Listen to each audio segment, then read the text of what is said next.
Okay, please introduce me yourself.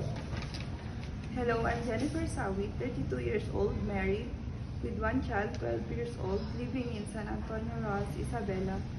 I graduated high school in Sinamar Norte Integrated School. Okay, do you have experience abroad? Yes, sir, I do have experience working abroad as a domestic worker in Saudi Arabia to a couple with 3 children, ages 2 years old, 3 years old, and 12 years old. I do cleaning, washing, and ironing the clothes, but my main chores is to do cleaning the house. I also have experience here in the Philippines as a sales lady in a Bingo Polaris.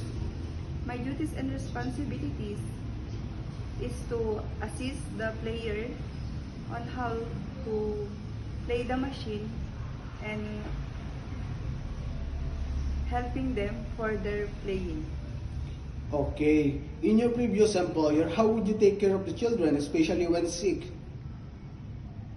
I take care of the children, telling to my madam and also checking the temperatures. Okay, how would you describe yourself? I am a hardworking, honest, fast learner, and responsible person. Do you have any tattoo? No, sir. Do you have a surgery or serious sickness before? No, sir. Do you have an allergy to certain foods? No, sir. Do you smoke and drink alcohol? I don't smoke, but I drink alcohol occasionally. Okay, so why do you want to work abroad? I want to provide the good living for my family. If you get hired, who will take care of your children? My mother-in-law and my husband. If you're homesick, what would you do? I pray and worship God. What time do you usually sleep and wake up when you go working? I usually sleep at night at 10 p.m. and usually wake up at 5 a.m. Are you the one who does the cooking and do market at home? No, sir. Sometimes kids are super active when they tend to be out of control. How would you control your temper? I will patiently take care of him and be calm.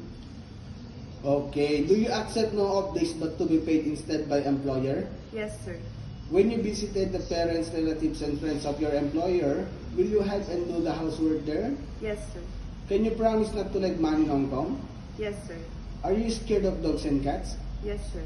Are you willing to share room with kids? Yes, sir. Do you promise not to use cell phone during working hours? Yes, sir. Do you promise to finish your contract? Yes, sir. Can you cook Chinese foods? No, sir, but I'm willing to learn.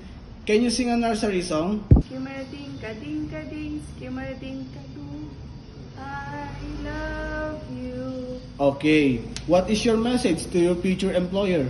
Good day, sir and ma'am. I hope you select me as a domestic helper. I will do my best to serve your family and to do all the work to my best. Thank you.